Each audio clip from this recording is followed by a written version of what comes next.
Assalamualaikum warahmatullahi wabarakatuh. Alhamdulillah bertemu lagi dengan Bu Indah di pelajaran respons resep atau PPIR di kelas 10. Yang hari ini kita akan membahas resep seri 3. Oke, sebelumnya kita mulai saja pembelajaran kita hari ini dengan baca basmalah. Bismillahirrahmanirrahim. Oke, ini resep kelas 10 seri 3 ya. Sebenarnya sekali pertemuan di seri 3 itu sudah langsung masuk 2 resep. Ya, jadi harusnya sudah masuk 2 resep. Nah, nih. Cuma nanti kita lihat kebijakannya apakah kita akan mempraktekkan langsung 2 resep seperti kelas-kelas 10 sebelumnya atau bagaimana. Yang penting Ibu responsikan dulu biar kalian mengerti ya.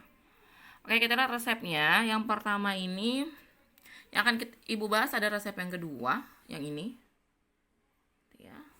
Jadi di sini tertulis cukup jelas ada resep, ada nama dokternya, ya. Terus ada kota pembuatan resepnya di Bekasi, tapi yang belum ada apanya nih? Ya, tidak ada tanggalnya. Tanggal pembuatan resepnya belum ada. Nah, kalau obatnya di sini ada metampiron 0,35, prednison 0,005, MF, P, DTD, numero 10. Oke, ini ya. Signanya Esterdedie P1PC. Nah, ini semua sudah diajarin ya singkatan latinnya, kecuali PC. PC baru nih, nanti kita bahas. Pro-nya nama pasiennya Nyonya Adria. Oke, jadi lihat di sini singkatan latinnya Ibu ulang lagi ya, jangan sampai nggak ngerti. Kamu Ibu udah ulang 3 kali ini berarti ya. Di pendahuluan, di resep 1, di resep 2. Ini angka 4 berarti. R itu resipe artinya ambillah. Nih, R. Metampiron itu nama obat, metampironum. Ya. Berapa di sini bobotnya 0,35. 0,35 gram. Kalau nggak ada apa-apa kan berarti satuannya gram. Masih ingat? Dari gram ke miligram diapain? Yes, dikali 1000. Berarti dia 350 miligram. Oke, ya. Prednisonum itu nama obat juga. Di sini bobotnya 0,005. 0,005 gram. Kecil banget ya. Berarti berapa miligram dikali 1000? Berarti 5 miligram. Kalau tidak ada satuan apa-apa artinya satuannya gram, itu sudah. MF, Misefak, campur dan buatlah. P, pulveres. Kok tahu Bu pulveres ya? Karena ada numeronya. Dan ini obat dalam ya. Pulveres, serbuk terbagi. Berarti kita mau bikin puyer. Nih. DTD, nah ini juga baru nih singkatan latinnya. Datalis dosis atau bisa juga ditulis datales dosis. Jadi DTD singkatan dari datales dosis, artinya berikan dalam dosis demikian. Ya, cuma nanti ada yang khas untuk DTD. NO numero X ini adalah angka Romawi ya, 10. Berarti numero 10 sebanyak 10. Berikan dalam dosis demikian sebanyak 10. Nah, ini catatannya. Kalau ada DTD, ya, maka penimbangan dilakukan dengan mengalihkan masing-masing bahan dengan jumlah sediaan yang dibuat. Artinya apa? Artinya kalau ada DTD, dosisnya dikali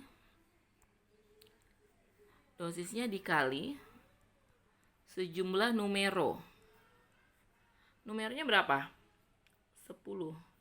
Berarti nanti semua dosisnya dikali 10.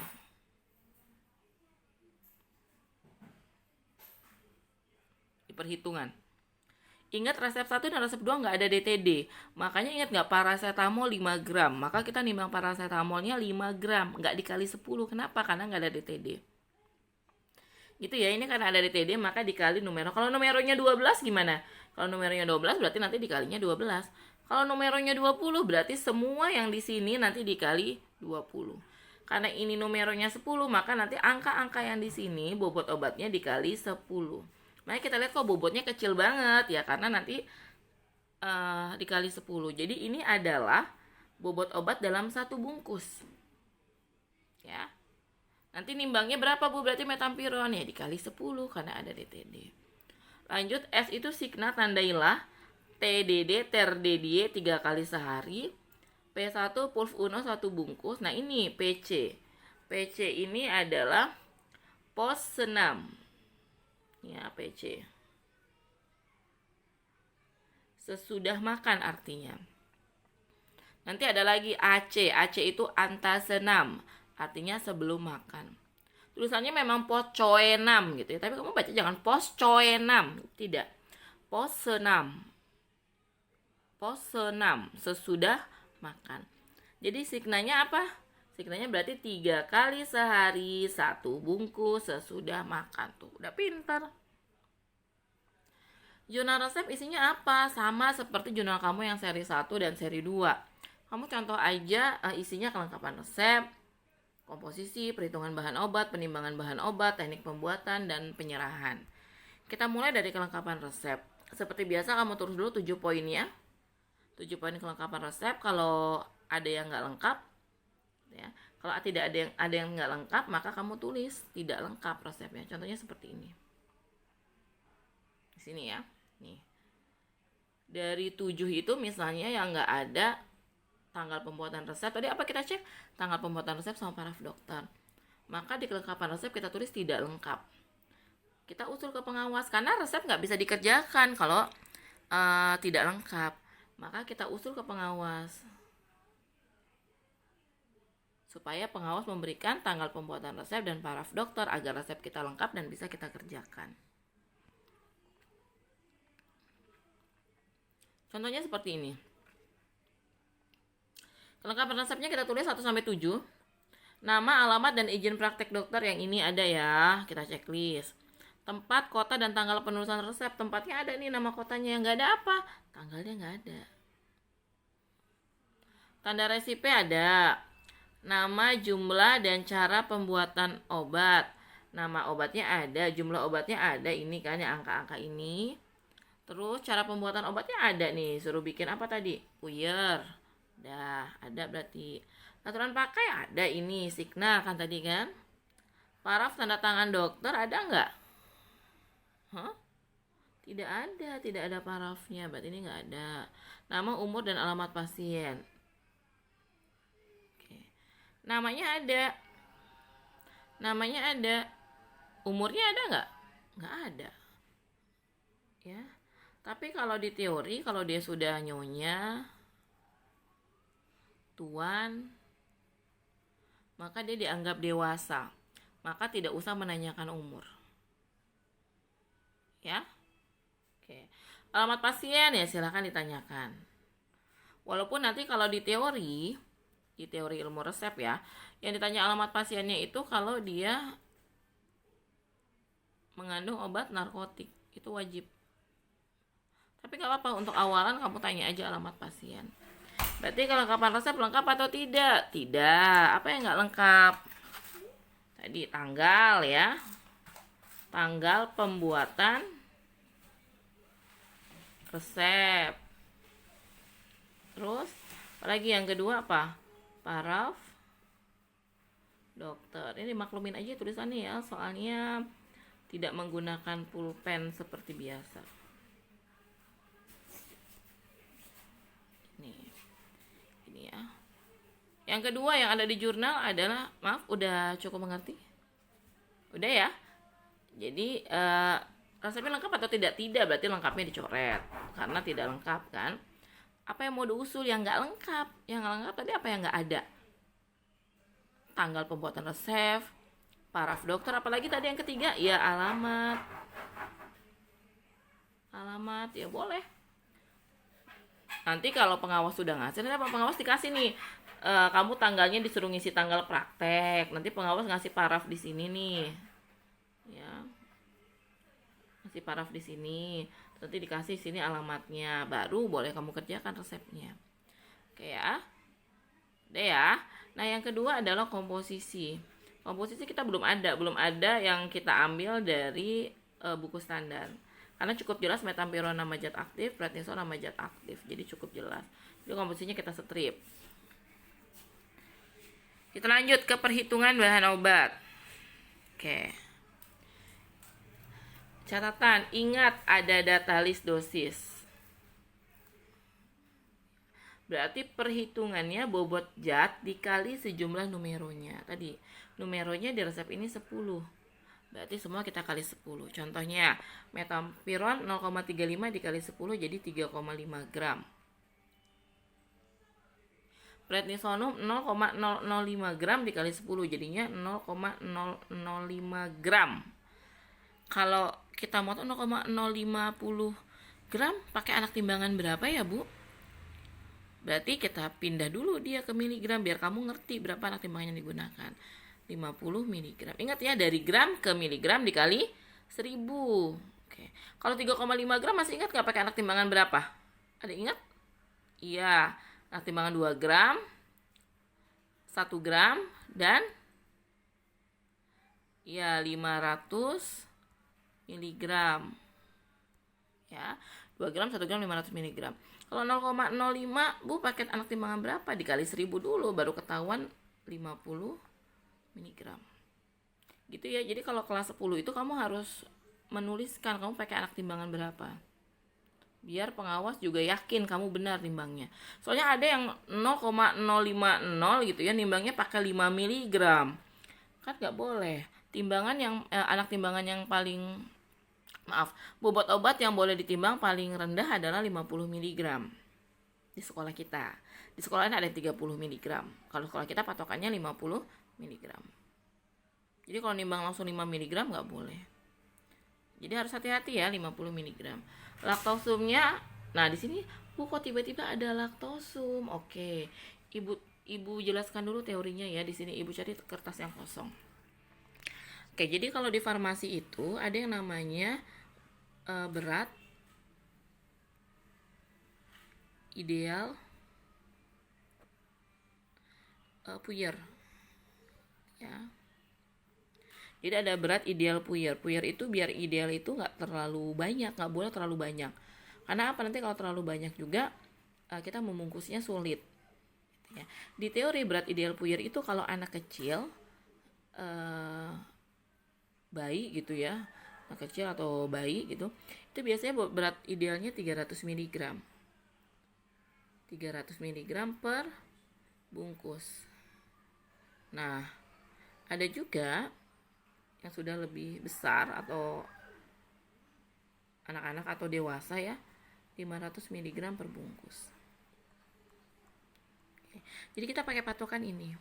Nggak selalu harus digunakan, cuman kali ini di resep ini Ibu ingin menggunakan biar kalian tahu teorinya. Jadi berat ideal puyer itu 500 mg per bungkus ya, atau 0,5 500 mg itu kan 0,5 gram per bungkus. Ini bobot ideal puyer. Kayak tahu ya, bobot ideal puyernya 500 mg per bungkus atau 0,5 gram per bungkus. Oke, kita balik ke sini. Kalau kita lihat ini di sini ya, ini bobotnya belum sampai 0,5 per bungkus, baru sekitar 0,355 ya, bobotnya baru 0,355. Nah, Ibu ingin di resep ini kalian tahu bobot ideal puyer adalah 0,5 gram per bungkus.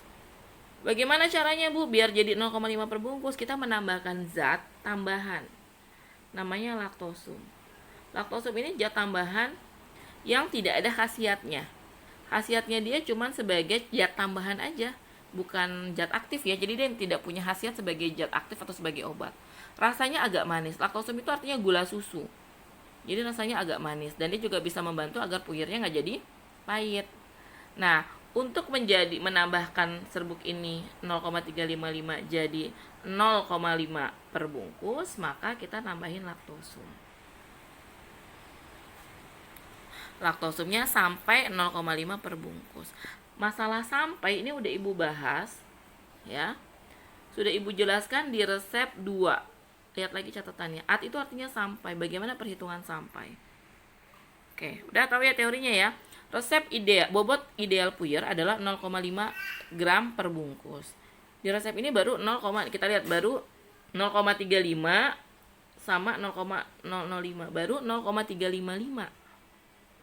Maka Ibu mau menambahkan di sini atau kita tambahkan at 0,5. Maka kita tulis, nggak boleh main tambahin aja. Kita tulis di usul. Di usul sini kita tulis tambahin. Yang keempat berarti ya. Usul. Usulnya adalah penambahan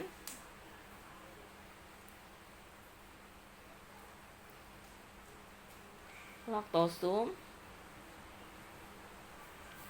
Penambahan laktosum, silakan dicatat ya. Penambahan laktosum sampai 0,5 per bungkus. Ya. Jadi di usul kamu tuliskan yang keempat usulnya, karena yang pertama adalah tanggal pembuatan resep, 2 paraf dokter, 3 alamat, yang keempat penambahan laktosum sampai 0,5 gram per bungkus. Ya, penambahan laktosum sampai 0,5 per bungkus. Barulah nanti di perhitungan kita bikin perhitungannya di sini. At 0,5 dikali 10, karena 10 bungkus kan sampai 0,5 per bungkus. Ini 10 berarti 10 bungkus. Berarti 0,5 kali 10, atnya ngikutin, at 5 gram. At 5 gram artinya apa? Sampai 5 gram. Artinya kita nimbang laktosumnya bukan 5 gram tapi sampai 5 gram.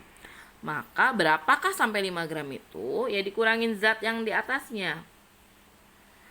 5 dikurang 3,5 dikurang 0,05 gram. Ingat satuannya harus yang sama. Jangan 5 dikurang 3,5 dikurang 50. Ya hasilnya min. Yang sama-sama satuannya gram.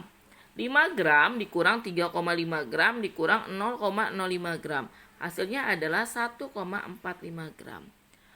Maka laktosum yang kita timbang sebanyak 1,45 gram.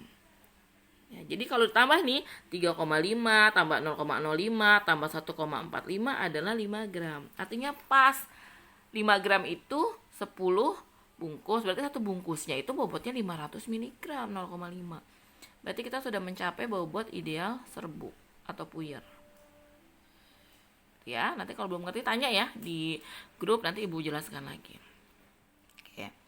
Sudah diusul, nanti tambahkan usul penambahan laktosum sampai 0,5 gram per bungkus ya. Tambah ini per bungkus.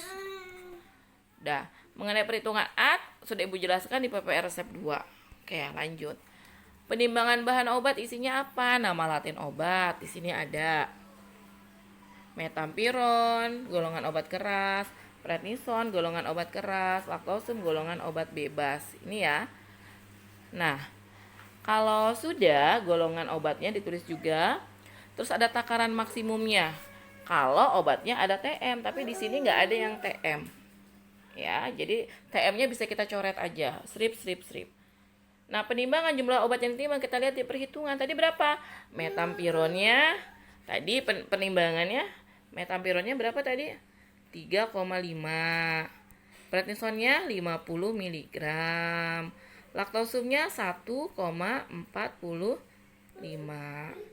Itu ya. 1,45. Khasiatnya, dituliskan khasiat obat tersebut. Lihatnya di mana, Bu? Di Farmakope Indonesia 3. Tulis halamannya biar kamu tambah yakin.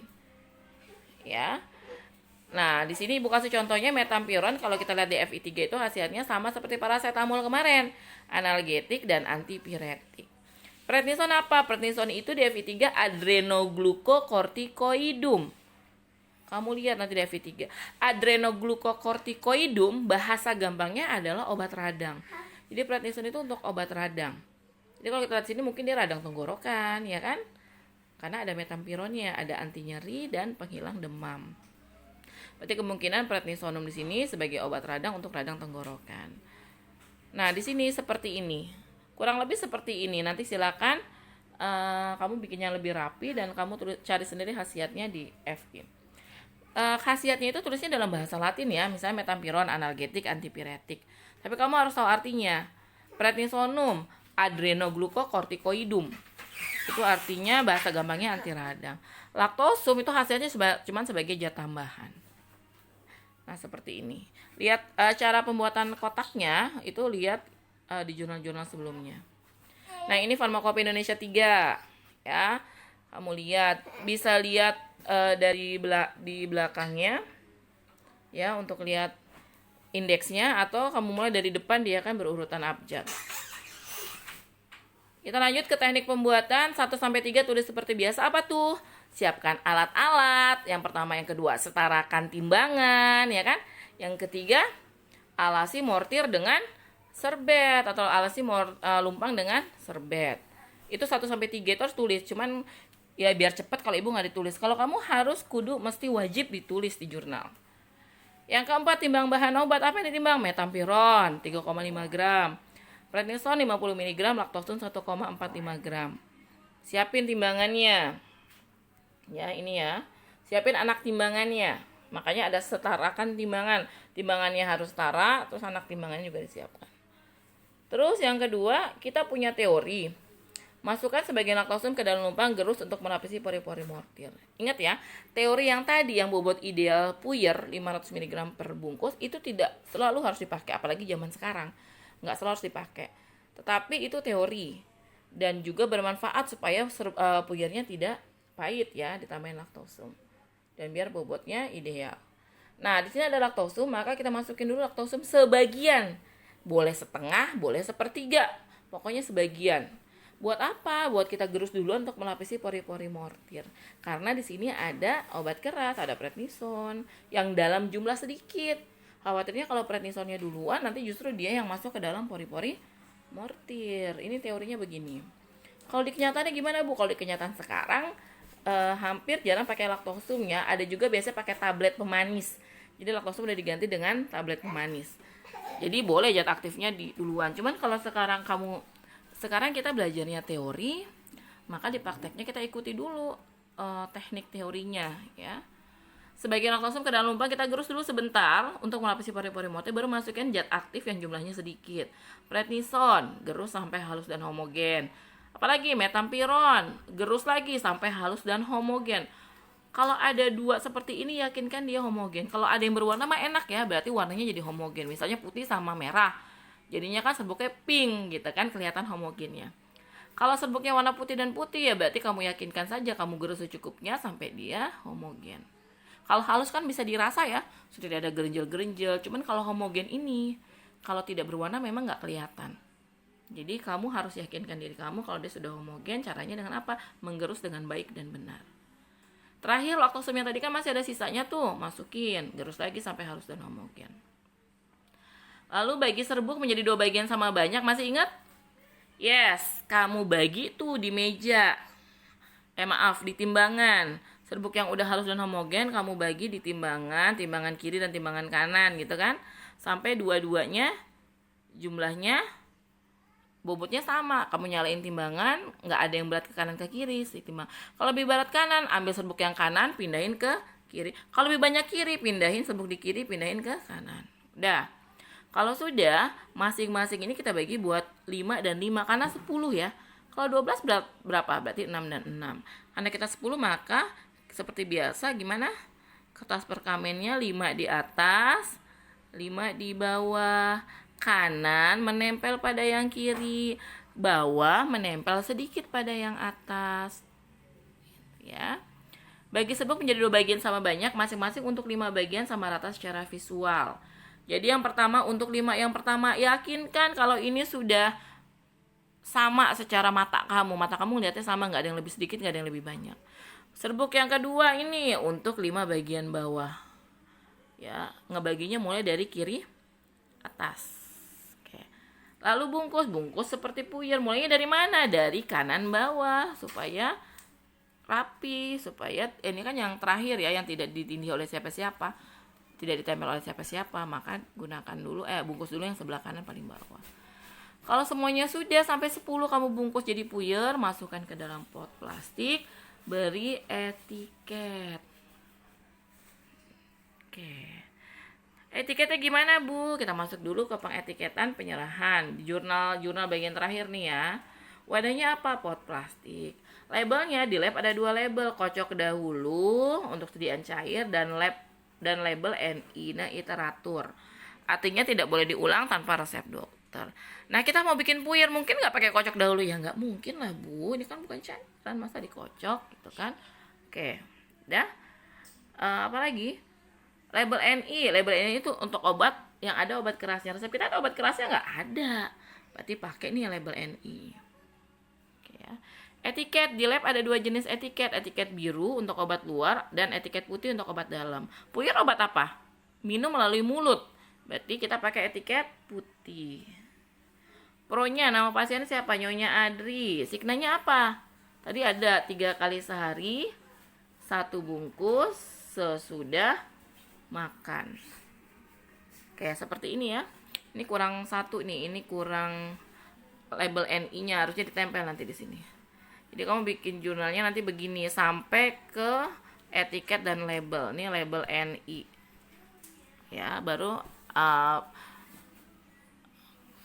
kotak paraf pengawas. Jadi penyerahan obatnya seperti ini, tulisannya 3 kali sehari 1 bungkus sesudah makan. Cara menulis etiketnya lihat ya seperti ini ya. Ini di kanan ini tanggal pembuatan resep. Tanggal resep ya, benar, tanggal resep diracik. Berarti kalau kita tanggal praktek, nomornya adalah nomor resep. Ya, seperti itu ya. Jadi pengetiket penyerahan obatnya seperti ini. Jangan lupa nanti kamu kalau sudah kamu pot plastiknya, kamu kasih dulu etiketnya, kamu kasih label NI, baru kamu masukkan serbuknya atau puyernya 10, sambil dihitung puyernya 10, benar, masukkan, tutup, terus kamu serahkan kepada pengawas. Tadi apa hasilnya? Ya, Ibu, ini puyer untuk Nyonya Adria, diminumnya 3 kali sehari 1 bungkus sesudah makan. Khasiatnya sebagai penurun demam, penghilang rasa nyeri, dan anti radang. Terima kasih, Bu. Udah. Gitu ya. Oke, kalau sudah nanti silakan kalau ada yang mau tanyakan bisa ditanyakan. Kurang lebihnya Ibu mohon maaf. Assalamualaikum warahmatullahi wabarakatuh.